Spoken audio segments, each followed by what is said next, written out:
Emil Guillermo. Emil, Amok to you. And how are you today? My tooth is fine. I'll tell you all about it later. It's instrumental because it's the reason why I did not go to going to San Francisco for the whole APEC thing. I said, no, I'm not going. I'll explain. Anyway, a lot happening still with APEC. And I guess chief among them, there's a little bit of, oh, that happened? Did that really happen? You know, when she and Biden, met, and then they didn't have a joint presser or a joint statement.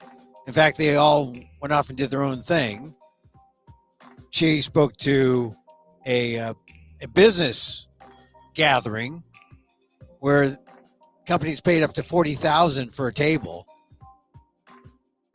because this is about business, right? China's in trouble. They want opportunity. That's why China is here. Also because China is trying to protect their Asian constituency business-wise that go to China to do business. And now here's Biden saying, hey, we're competitors. Hey, you Asian folks, you can come do business with us. Talking about the smaller Asian countries, Japan, Philippines, Indonesia. This is all about business. And so Biden had a press conference, right? And I saw that. That was pretty well broadcast last night. And you saw Biden says, look, I think Xi is straight. I think President Xi is, trust but verify. I trust, but they trust but verify. That's what Biden said. And then after, they announced some small things that might come true. The fentanyl thing, the component parts of fentanyl chemically come from China. They get put together, processed in Mexico, and they get smuggled into the United States. So China has said it will cooperate in trying to stem the flow of those component parts, but can we trust it? Don't know.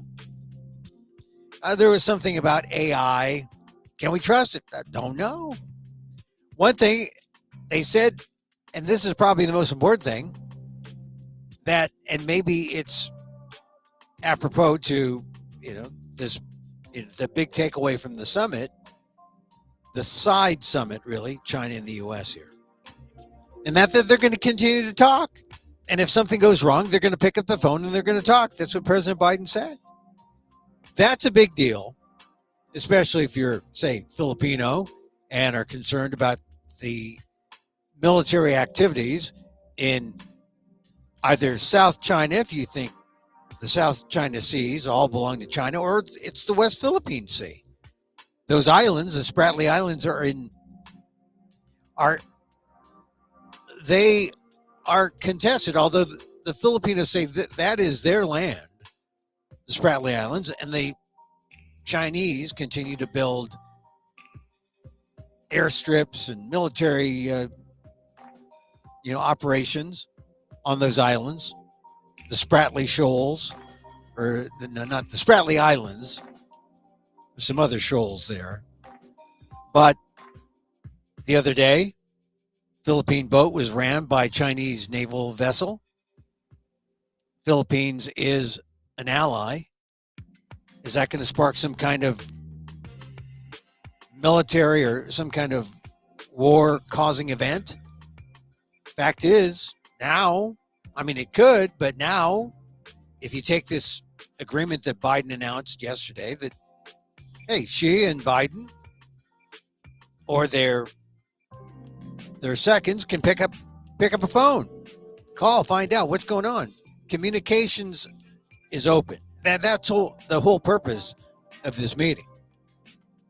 But on the way out, after the press, just as the press conference was about to end, Biden likes to do that Columbo thing where he says, oh, here's another question. He said, oh, by the way. And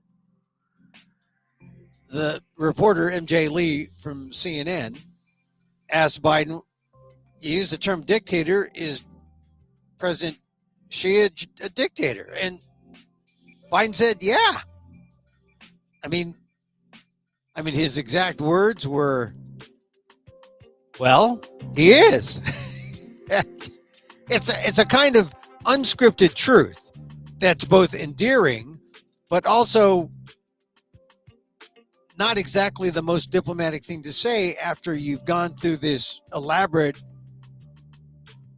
dog and pony show of, here's these opening remarks before a big luncheon, and we went over, what they said to each other at the table at the Filoli mansion yesterday, which is like 30, 40 minutes away from San Francisco. But that's where this meeting took place. Then they kicked the press out. Then they had the meetings. Then Biden came out and gave his presser, and he says, yeah, she's straight. We don't agree on a whole lot, but I know him. He's not my friend. It's a business relationship. We're competitors. And then when asked if she was a dictator, he said, yeah, he is. Communist government, different system than ours, which threatens to kind of undo everything that was built up. Because you got to remember, there's all these different people watching, this APEC meeting, conference, with whatever you want to call it, this confab, and all its sideshows, like the China-U.S. summit and the thing that was going on today at Moscone Center, all different countries represented there have their media, and they report to their press. And then there are a few that try to take a global view, like I watched BBC's coverage. The United States, CNN is worldwide, so I saw its coverage. And then there's what the diplomats say to themselves, or the governments say to themselves through the media. Lots of different audiences. And it's great when there's just one story that comes out, but there's not. So they go through a good amount of orchestration just to get the basic thing out there that, hey, China and the U.S. are talking. Great. Things are good. We're competitors, but we don't want conflict. And then can things turn on that little word? He's a dictator. It's maybe slightly inflammatory, but today, China spoke out. They said it was erroneous. I'm talking about the foreign ministry of China. They spoke out and said, hey, Biden was erroneous. It was a political move. And I was just wondering, well, maybe this is one time when they pick up a phone and just talk to each other, not on the hotline, but just on the cell phone. Hey, Xi, does that mean that? Are you a dictator? This is the delicate dance of diplomacy. And it's all on display. Of course, today, Biden announced big supply chain type of announcements to get Asian business with the U.S. and vice versa. And like I said, that's really the whole idea of this sort of thing. But because it's the focal point of the news, these APEC meetings, also there are protesters. And I have to say, I'm glad to see the protesters getting some play. There was a big thing in the New York Times, not a big thing, but a video thing, showing protesters from Tibet wanting a free Tibet. There are the Uyghurs. We talked about the Uyghurs during the Olympics. The Uyghurs, being repressed in in their part of China, some people call that genocide. Now, if you want to call for reason for protest and the legitimate use of the term genocide, I think what's happening to the Uyghurs, as we discussed in, during the Olympics, the Winter Olympics, the Uyghur situation is real, and China hasn't backed down. And so we had Uyghur protests out there. We had the Free Tibet protesters out there, and then we had the protesters from Hong Kong. And that was the original pro-democracy movement in China. I met with a guy who immigrated here from China about 20 years ago, and he told me, yeah, President Xi, I mean, that's like going backwards. And he talked about the repression, and he was happy that he immigrated here, not so happy for family and friends left behind in China. But it just lets you know that there's a lot more to this than the business cooperation that they're trying to foster between Asian countries and the U.S. and amongst each other. There's the political aspect that people are trying to figure out, well, what do we do? What happens? And there are these things like Tibet, the Uyghurs, pro-democracy, they get in the way. Now, I'm not going to even go to Israel and Hamas, although it was mentioned and it was talked about. I guess the hope when it gets mentioned in terms of China is the hope that the Chinese will use whatever influence they have to influence all the players in the Middle East to be grown up and cool and not let disagreements spiral into conflict that could turn violent. How do you keep the peace? And essentially, it's how to keep the peace and still make your money. How to keep your peace and everyone gets what they're looking for in this. They're communists over there in China, but they're capitalists. They're communist capitalists. So that's part of the balance. You see the business wheeler dealers in their side meetings at hotels. And I was invited to one yesterday. I'm not an investor, but I write about it in my ALDEF column, aaldef.org/blog. It should be out sometime later today. But frankly, it's a spectacle, all merging into one in San Francisco in the Bay Area. And kind of interesting, this morning there was a big protest that shut down Bay Bridge traffic. If you know that westbound traffic into San Francisco can be a nightmare, and you had organized protesters going in with their cars, stopping traffic just before the toll plaza, and then forming their demonstration. Look, I'm all for protest. I guess that was an effective move because they got coverage. They got coverage in the New York Times. They got coverage in all sorts of media, certainly in the Bay Area. Inconvenienced a lot of people, but look, this is the right of free speech. The cars were towed away. About 50 people were arrested. And for a moment, they got their voices heard. And this is America, and I'm glad their voices were heard. I wish they didn't have to resort to that kind of protest, but it was effective, and congratulations to them. They got the word out. And maybe some people who weren't following APEC, maybe they'll see, hey,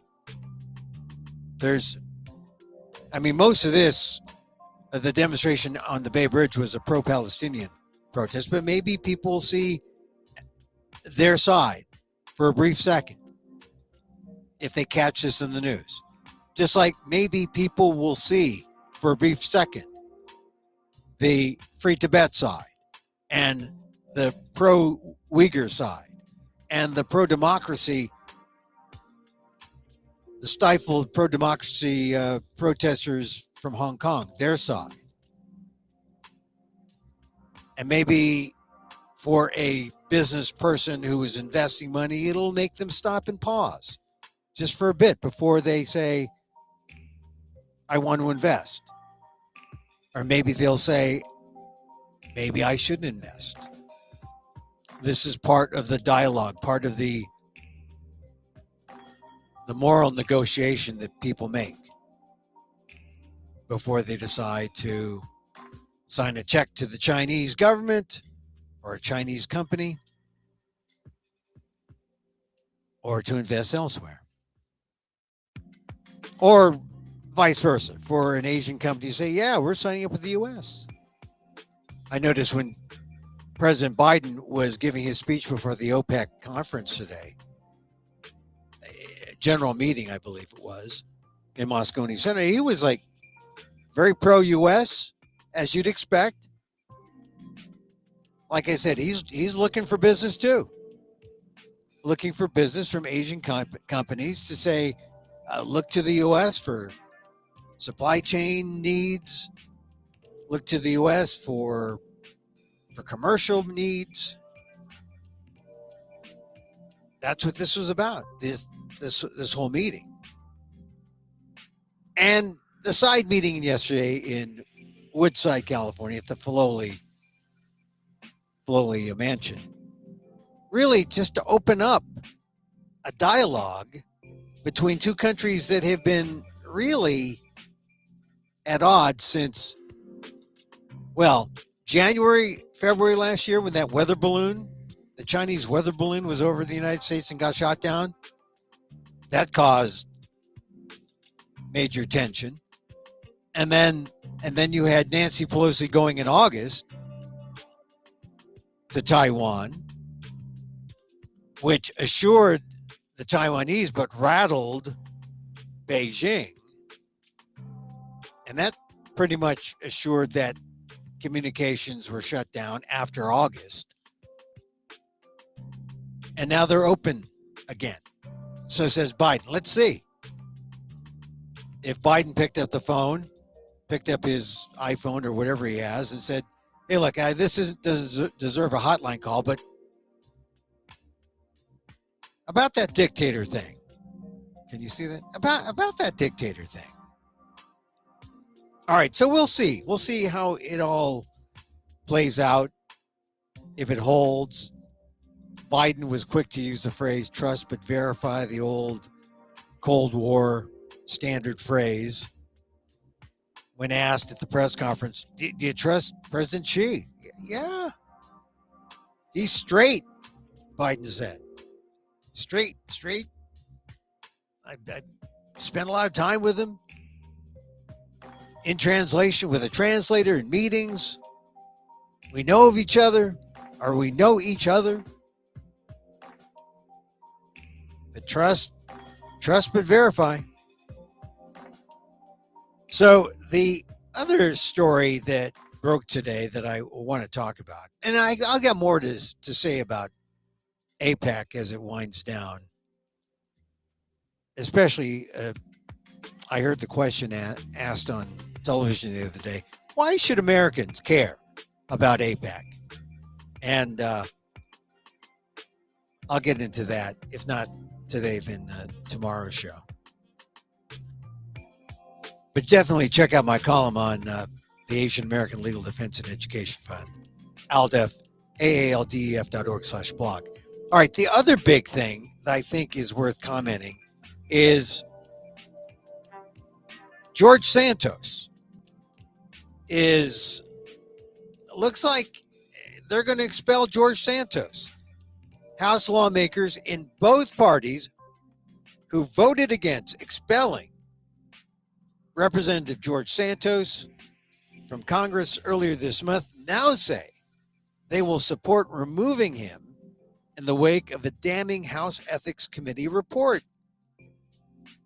The House is expected to vote on expulsion shortly after the return from Thanksgiving break, meaning George Santos's days are likely numbered. And George Santos made another announcement saying he's not going to seek re-election, I guess trying to preempt being kicked out. But people are already saying he's gone. He would be the first member of Congress expelled since 2002 and the first Republican ever expelled from the House. Representative Michael Guest, a Mississippi Republican, the chair of the Ethics Committee, plans to file a privileged resolution to expel Santos at the House's pro forma session on Friday. That's what sources told Axios. Representative Robert Garcia of California, who previously forced a vote on expelling Santos in May, said in a statement he will once again be submitting a privileged resolution to expel this liar and fraud when we return to session on November 28th. The Ethics Committee released a 56-page report today that says the panel uncovered a, quote, complex web of unlawful activity involving Representative Santos's campaign, personal and business finances. The report accuses Santos of blatantly stealing from his campaign and filing false reports to the Federal Election Committee and the House. The investigative subcommittee referred substantial evidence of uncharged and unlawful conduct to the Justice Department. And now, you recall there was a vote to kick out, to expel Santos a few weeks ago. And now people, Jamie Raskin, Democrat from Maryland, who voted against the resolution to expel Santos, told Axios he'll now vote for expulsion.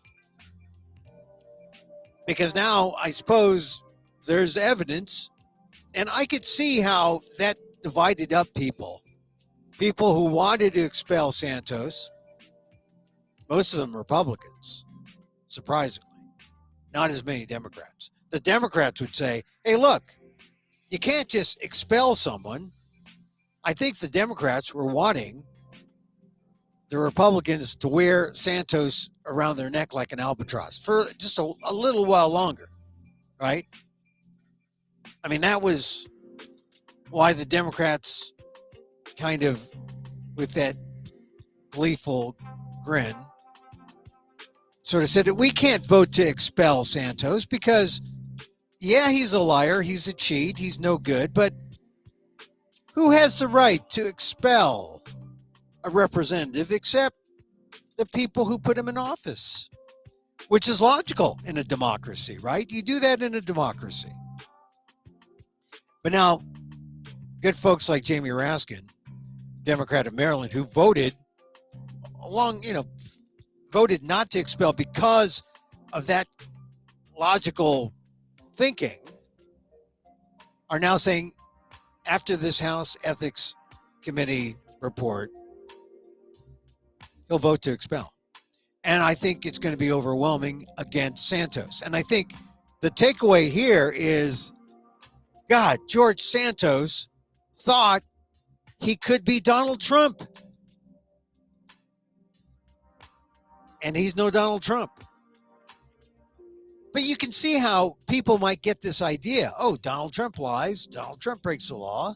Donald Trump does all these things that are on the, maybe if he doesn't break the law or not, he's alleged to, right? And maybe he will at some point be found guilty, or maybe he'll be let off. But there's some people who look at Donald Trump's behavior and say, wait a minute, he gets away with that? Well, we can get away with this on a low level.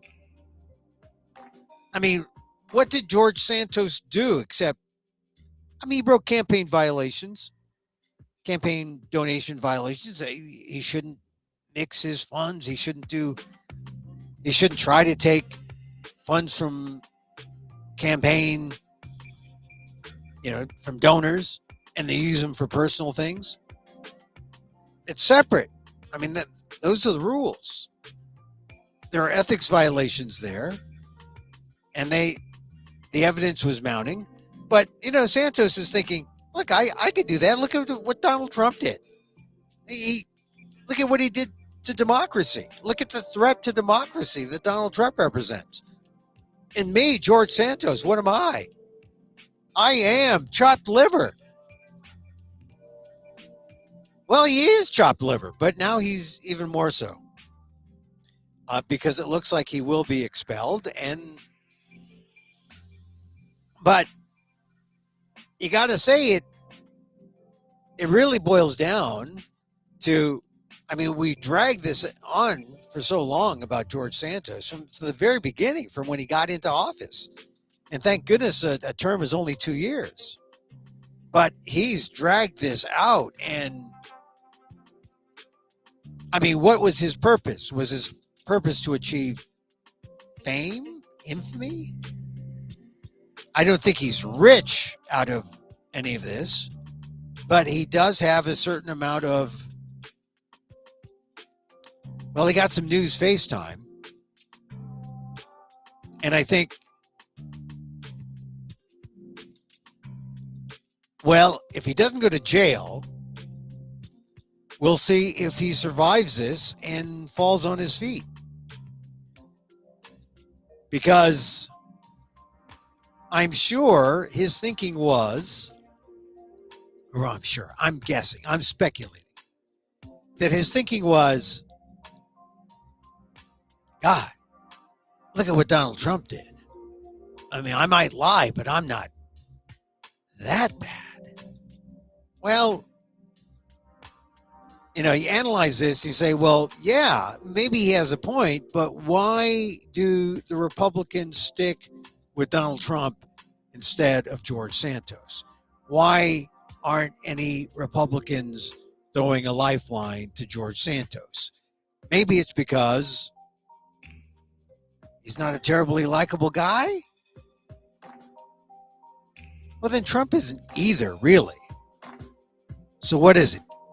Santos is a lowly Republican House member, and Donald Trump is the president or the former president and has power, or is perceived to have power.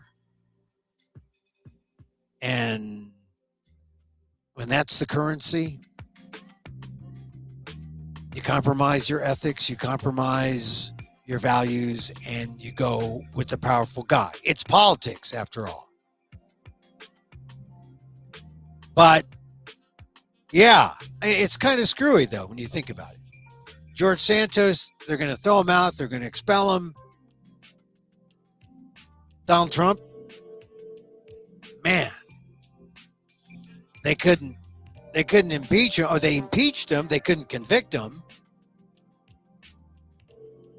They've got 4 different cases now, 91 felony counts currently in the criminal courts. They've got a couple of civil trials.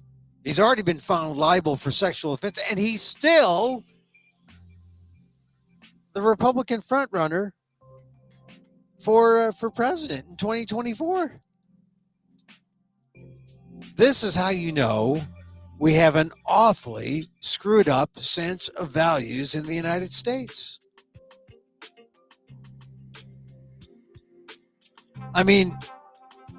And I think the historians looking back, when they begin to see the patterns about, the surprises, like there was a news story today, and we talked about this yesterday, partly, we said that most people get their news from TikTok. Now, not most people, but a large a large number. It's growing leaps and bounds, as they say, TikTok. And that most people, this is true, most people would rather get their news from social media than from television. And only 5 and 6%, like that, get their news from radio and newspapers. And I say radio because National Public Radio is a respectable national source. And in this Pew report, only 5% said they get their news from radio. Overall, radio. And then 6% say newspapers. Most are going to social media. And so I mentioned that yesterday, but today was a shocker when a letter that has been on the web that is attributed to Osama bin Laden, talking about sympathy for the 9/11 terrorists, how America is wrong. Apparently, there are TikToks out there supporting Osama bin Laden's letter. Young Americans saying, yeah, he's got a point.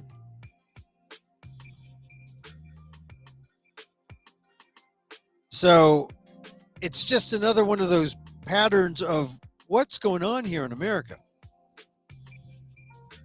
We can't seem to get a grip on our values, what's right, what's wrong, what's good. I mean, I don't know, but I think it would be, how can anyone say that the 9/11 attacks were at all justified? And how can anyone justify the actions of Osama bin Laden? But apparently, there are young people, TikTok, backing up Osama bin Laden, saying he's got a point. That's where we are right now in American society. And I just don't know where this will lead us. I mean, it's scary. It is. And then you look at how journalism has changed and how now journalists, because of misinformation, journalists pay a lot more attention to verifying everything.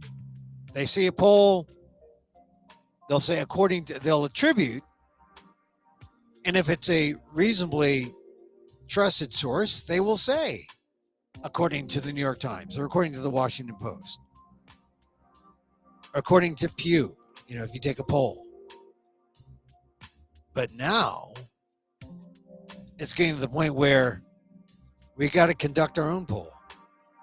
We got to verify that finding ourselves. Like when the New York Times and the Siena College folks put out that poll about Biden's loosened hold on African Americans and Hispanic Americans. That made big news a couple weeks ago.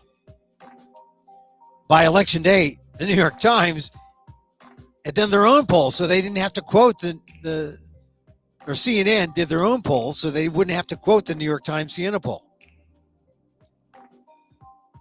I mean, it's getting to the point where to get the kind of credible journalism you want, it's getting harder and harder because organizations have to do the work to do their own polls, to verify findings, to report things. It's even getting tougher to report on things that you see. If you see it with your own eyes, especially with AI now, can you even trust that? So this is the kind of work. And so, you have all these things that are surprising, like young people saying, oh, Osama bin Laden may have had a point. Ah. So, anyway, that's where we are now. The APEC summit goes on for, I think it officially ends today. Do they have another set of things tomorrow? I don't know. I'll in my ALDEF column, I write about why I didn't go, and it has to do with my tooth, one of my teeth. But it was good because when I went to my my health professional and had the procedure done, it was an Asian American, and the Asian American person, I'm trying to protect the person as well as much as I can, because there are all sorts of people who have been victimized by China and their attempts to harass and just generally confront American citizens on U.S. soil. So originally, this person was not willing to talk to me, but I said, I'll protect you, and because I was interested in this person's views, and the person just said,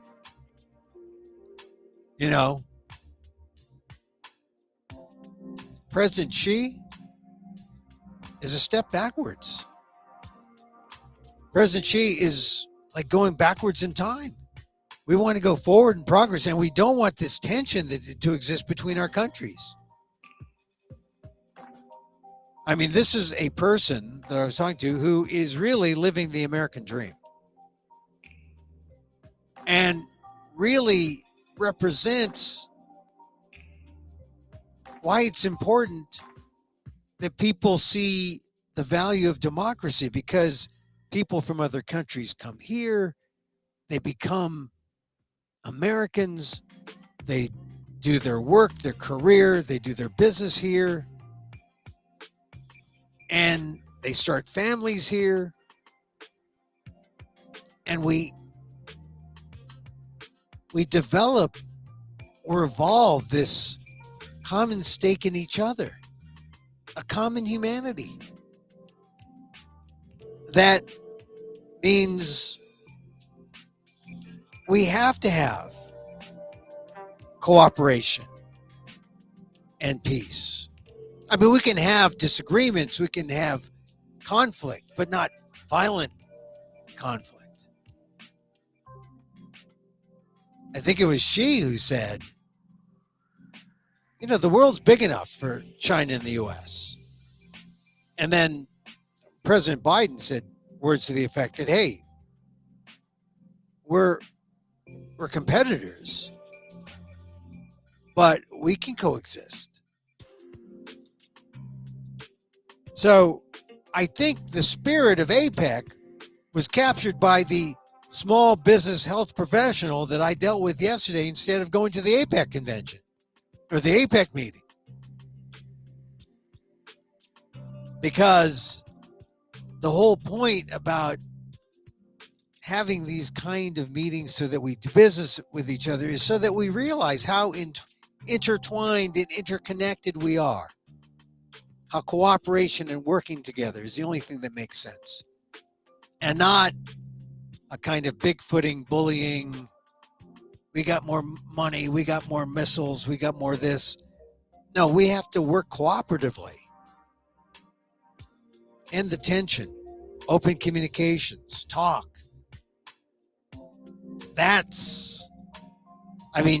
Money may take the lead, but sometimes, what if some other values took the lead, like just a willingness to get along, a willingness to recognize that we have a stake in each other. And when you see immigrants from a country like China or the Philippines or Japan, when you see all the immigration that has come from Asian nations, and mind you, the immigration from Asian nations didn't really explode until 1965. Before then, we had racist exclusionary policies here in the U.S. But now we have 27 million Asian Americans in the U.S. I mean, that's why APEC's important. Because people see, hey, we have common interests, common blood, common concerns. That's important. Although you get blinded to that if all you see is the money part.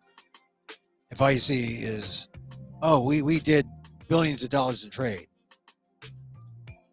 Okay, that's important to some. But what's going to keep you from the kind of conflict that cause wars?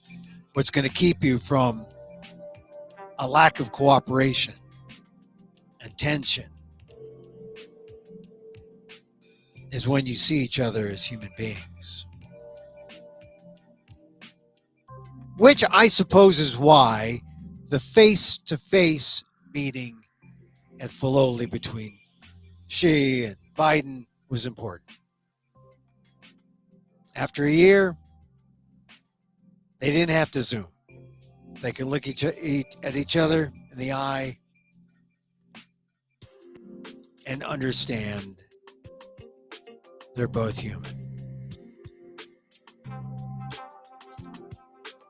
All right, that's it for today. Look, we'll be back again tomorrow. Check out my column on the ALDEF blog, aaldef.org/blog, the Asian American Legal Defense and Education Fund. This is the show I do just to talk. I mean, yeah, I don't have to buy a 10,000 watt transmitter to go out. I just talk to you this way. And we're here Monday through Friday, 2 p.m. Pacific or thereabouts. And if not, live, we're here recorded. Check it out on YouTube at Emil Amok 1 on YouTube, at Emil Amok on X, formerly known as Twitter. We're also, so I haven't fixed my website, amok.com. You go there and catch some older shows. We like to end with a little meditation. Oh, did you notice that I was going to mention Vivek Ramaswamy?